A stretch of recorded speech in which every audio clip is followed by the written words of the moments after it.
Amigos da live, estamos ao vivo já para o facebook.com. Vocês, é difícil, tá? Por que é difícil, Aline? Uma piada tão sem graça, cara. Ainda bem que estava fora do ar na hora que eu fiz a piada, né, Renato? Estou falando, ainda bem que ainda estava fora do ar ainda. Pessoal da live, bom dia, bem-vindos. Professor Anderson Sato, cara que manja tudo aí, né, Renato? Sobre solo, sobre desastres aí relacionados ao solo. A gente vai falar com ele sobre isso agora. Você que chega aí, muito bom dia. Costas FM 919, ótimo dia para você.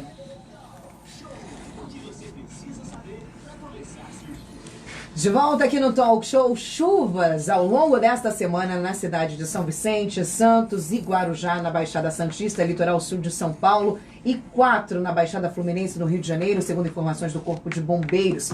Entre mortos está um bombeiro que ajudava no resgate às vítimas em Guarujá. É impressionante esses números, né, Renato? Muito, e teve até a morte de mais um bombeiro que foi confirmada nessa manhãzinha, na madrugada, e aumentou o número.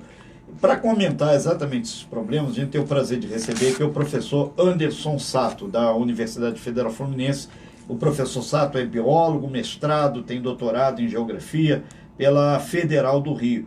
E ele desenvolve, junto com vários pares, um trabalho muito interessante sobre riscos e desastres. A gente falou há poucos minutos aí com o prefeito lá de Paraty, o Luciano Vidal, sobre o alto índice pluviométrico e os problemas em decorrência da chuva não foram tão gritantes, porque a política pública de investimento tem que ser firme, consistente, e isso passa por estudos. Ninguém tira da manga essa questão. Nós estamos ao vivo na live, muito bom dia a todos. Professor Sato, realmente esse trabalho que tem sido feito em Angra, ele conscientiza desde a escola a criança, os pais, todo mundo, e a coisa começa a dar bons frutos. Você já viu esse alto índice pluviométrico, tivemos alguns problemas, mas não tanto feito anteriormente, né? Bom dia. Muito bom dia, Renato. Muito bom dia, Aline. Bom dia. Bom dia. Muito bom dia, Manolo. Bom dia. E a todos os ouvintes, né, e telespectadores da Rádio Costa Azul. É um enorme prazer estar aqui novamente. Quase sócio, o Sato. É um enorme prazer sempre estar aqui como servidor público, apesar de tantos ataques ao serviço público brasileiro, né? Estar aqui prestando esclarecimentos, trazendo informações, né, de utilidade pública. Até destacar também, né, até na fala inicial que vocês fizeram em relação ao desastre que está em andamento, na verdade, na Baixada Santista. Já tem... 19 mortos, 29 desaparecidos. 19 mortos, 29 desaparecidos. Dentre os 19 mortos, infelizmente, dois servidores públicos, bombeiros militares, que estavam no socorro às vítimas. Então, é preciso ter muito respeito a essa categoria que está nos momentos mais difíceis, atendendo as pessoas mais vulneráveis, né, na hora que elas mais precisam. Inclusive, o professor Sato, a RED, que é a Rede de Educação para a Educação de Desastres, que é feito aqui em Angra dos Reis, ela passa pela essa parceria, a universidade, a Defesa Civil Municipal, o Corpo de Bombeiros, aí na pessoa do Coronel Scarani, que está aí sempre atento aí a tudo. A gente manda um super abraço para toda a bombeirada, os bombas todos aí. E essa turma é fundamental para minimizar os riscos e conscientizar também a população. Com certeza, e você citou o trabalho que a universidade vem conduzindo com várias secretarias municipais aqui de Angra dos Reis, outros órgãos fundamentais também na discussão sobre riscos e desastres, como a Fiocruz, né, no setor saúde. E a gente trabalha numa perspectiva para desnaturalizar os desastres. Eu acho que esse é um ponto inicial. Traduzindo um pouco mais aí, aprender para prevenir. Aprender para prevenir e também colocar a sociedade no centro dessa discussão, não somente como vítima, né, mas também mostrar como, por exemplo, políticas públicas podem ser importantes para evitar o surgimento de riscos ou a mitigação mesmo desses riscos. Então, os desastres não acontecem porque tivemos chuvas fortes, né? O deslizamento, a inundação são processos da natureza. mas até então não constituem desastres. Eles são processos naturais que podem sim ser intensificados pela ação humana. Então, há pouco o prefeito de Paraty citava os exemplos da drenagem. Então, a forma como utilizamos o solo, Rio, que eles fizeram lá. A impermeabilização, muitas vezes, que são feitas do solo, isso vai acarretar em maior escoamento para os rios, para os canais, né? Então, a gente tem que ter medidas de drenagem, sim, mas também, por exemplo, pensar num código de obra que preveja, por exemplo, a captação de água de chuva nas residências. Isso vai mitigar outros impactos que às vezes não estão sendo pensados devidamente. Professor Sato, só aproveitando aqui esse gancho, por exemplo, a Baixada Santista teve a Serra do Mar chegando na Baixada, caiu muita barreira. Na Baixada Fluminense, pegar de Itaguaí, Seropédica, Itaguaí, parte de ali Muriqui, que já está ali ao nível, que é Mangaratiba, os rios, quando coincide esse alto índice de pluviamento, aumenta muito a vazão. A maré cheia, o rio, obviamente, Parque Mambucaba, a Aline mora lá, já viu isso N vezes, o rio Mambucaba. Bracuí também, Bracuí, né? O rio, obviamente, fica mais largo e o cidadão tem a sua casa exatamente naquele ponto onde, no tempo do Cabral, não tinha nada, né? A curva do rio, né, Renato? A famosa curva do rio, que a gente vai abordar agora também. Sim, e a gente pensa, por exemplo, essa discussão sobre você citou o caso das inundações, né? Existem vários estudos já apontando, né, e alguns com um enfoque bem específico aqui na região sudeste, mostrando uma mudança muito significativa nos padrões de chuva. Então, os desastres não são naturais, mas eles, obviamente, têm relação com os índices de chuva. E o que está acontecendo? As chuvas elas estão se tornando mais intensas, né? E os períodos de seca estão se alongando. Então temos mais seca e mais chuva. Aquela história que tanto intensa. político, os norte-americanos dizem que não tem problema, chinês também não. Aquecimento global.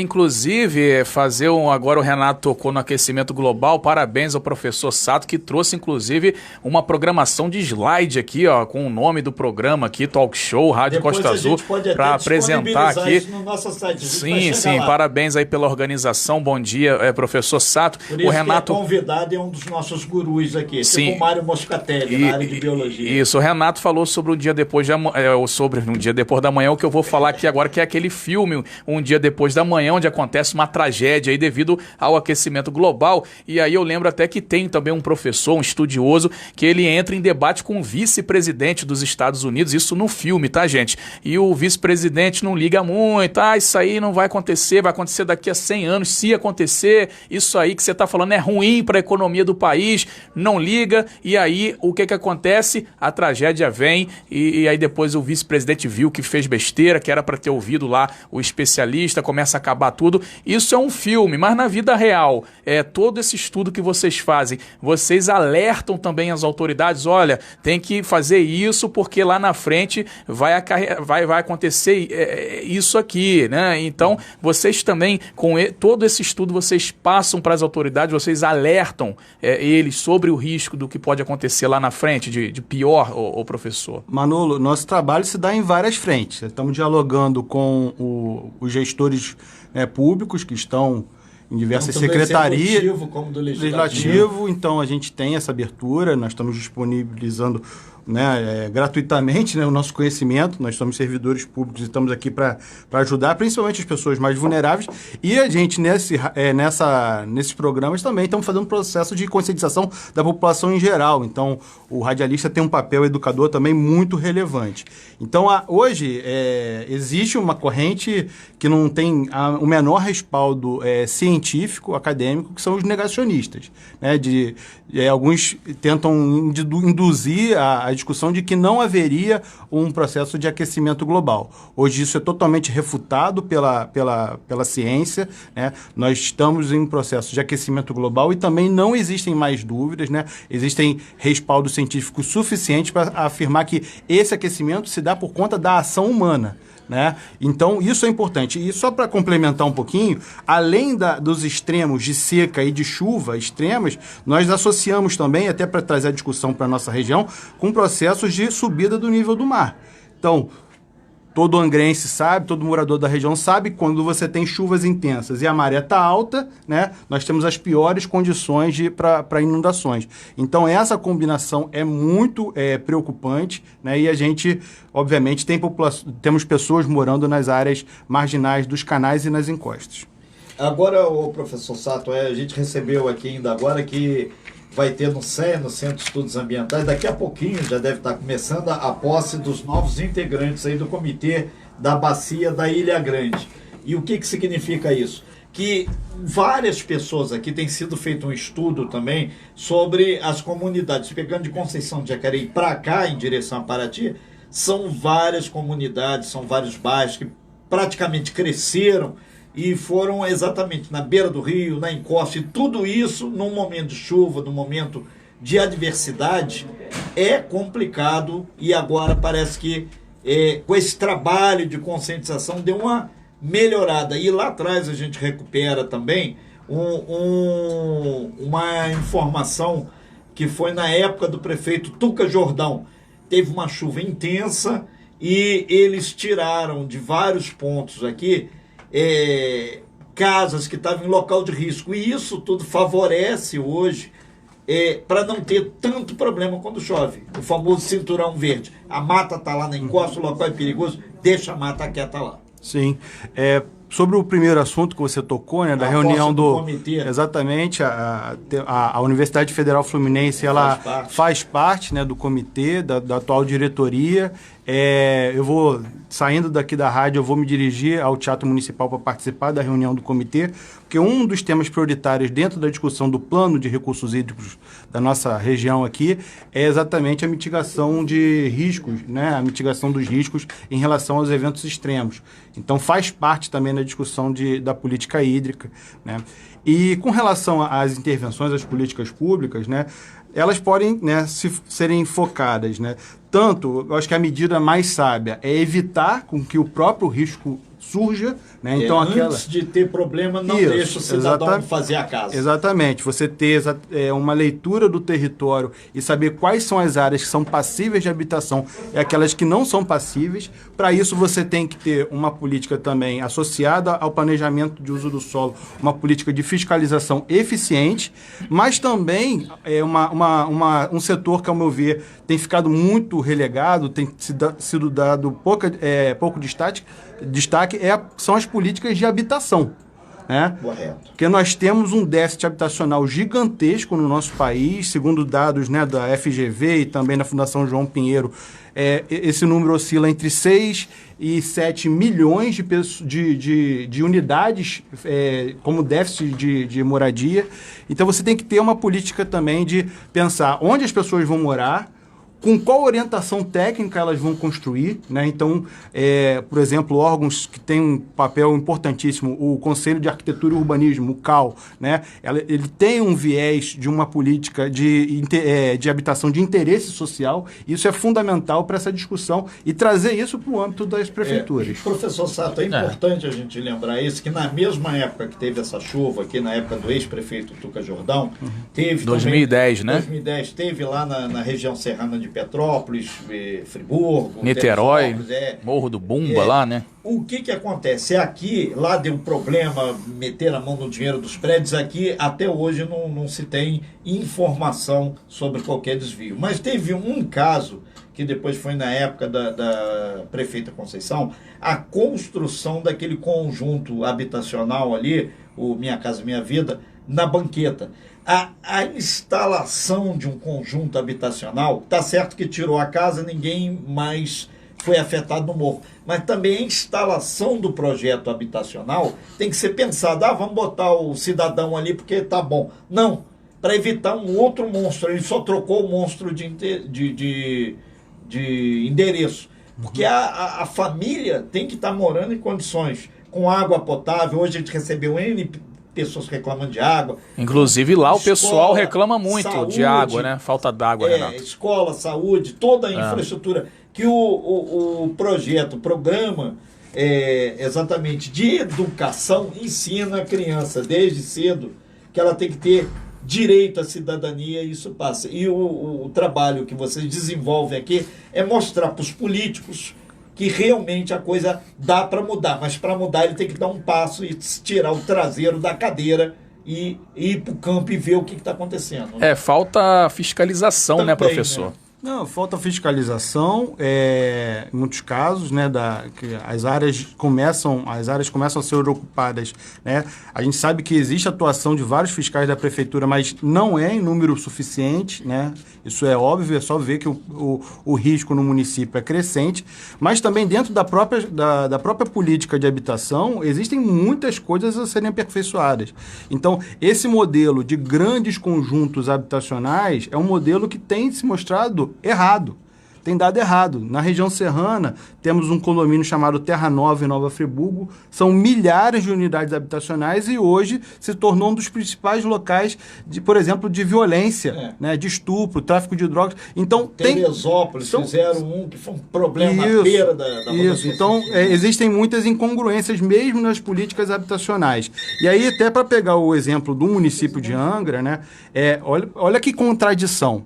Nós estamos falando de um grande conjunto habitacional que deveria estar dando residência às pessoas, que está no bairro da Banqueta. E a gente está falando de falta d'água. Da onde vem a água da região da Japuíba e do centro de Angra? Da onde é?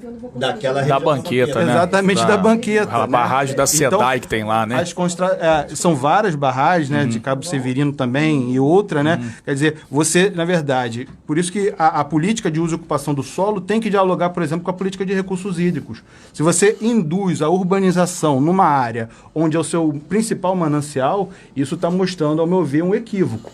Você está fomentando a urbanização, quer dizer, você vai ter mais impermeabilização do solo, mais assoreamento, provavelmente mais lançamento de esgoto na área de onde você vai pegar água para beber. Então, essas coisas têm que estar mais ajustadas. Hoje, infelizmente, nós não percebemos muitas vezes uma integração entre as várias políticas que são adotadas no território.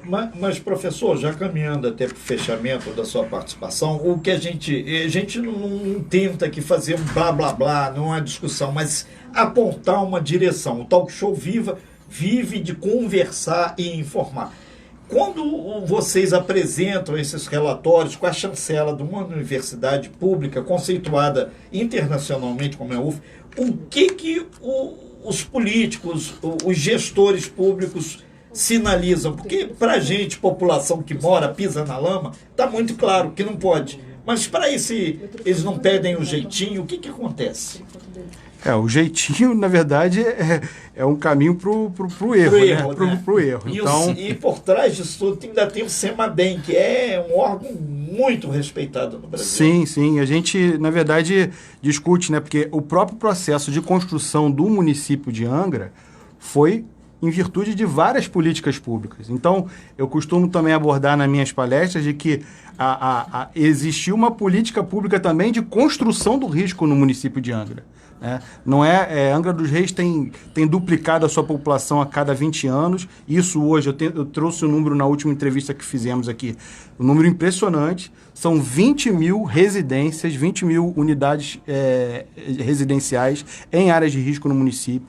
66 mil pessoas residindo em áreas de risco, Nossa, o que corresponde gente, né? praticamente a 40% da população, segundo o levantamento do IBGE. Então, nós estamos aqui como universidade, trazendo os dados, talvez sejamos aquele amigo que todo mundo, a princípio, gostaria de ter, né? Fala as verdades, né? Não deixa de falar as verdades e se coloca à disposição para ajudar e para superar. Esse é o nosso papel. Professor Anderson Sato, a gente agradece muito aqui mais uma vez sua participação. A gente tem um tempo pequeno, mas a grande lição acho que ficou dada. Existe o caminho das pedras, sim, e existe como fazer o muro de gabião, que é aquele de pedra que segura a barreira. Muito bom. E, Renato, só lembrar aí que o pessoal aqui do Posto Santos Reis também está arrecadando alimento, mantimento para o pessoal aí lá das tragédias de Itaguaí, Mangaratiba, aquela tragédia aí que aconteceu, não digo tragédia, mas as chuvas aí da região, né? Um abraço aí para o Diego Trincheira que mandou aí esse informe aqui pra gente. Aline, tem alguma... O professor ainda vai falar aí. Só para finalizar, eu sei que o tempo já está estourado. Você citou a apresentação, eu vou deixar essa apresentação aqui com vocês. Show. Já está disponível no site da Rede, www.red.org.br. Quem quiser acessar, fazer o download da apresentação, bota o link. Ela está disponível. Eu também reforço que na semana que vem nós estaremos, né, a Rede de Educação para a Redução de Desastres vai receber um prêmio do CEMADEM, né? Então isso é um prêmio nacional, um reconhecimento pelo trabalho que vem sendo conduzido aqui no nosso município de Angra. Ok, muito obrigado, professor, e parabéns aí. Analisa aí para mim, por favor.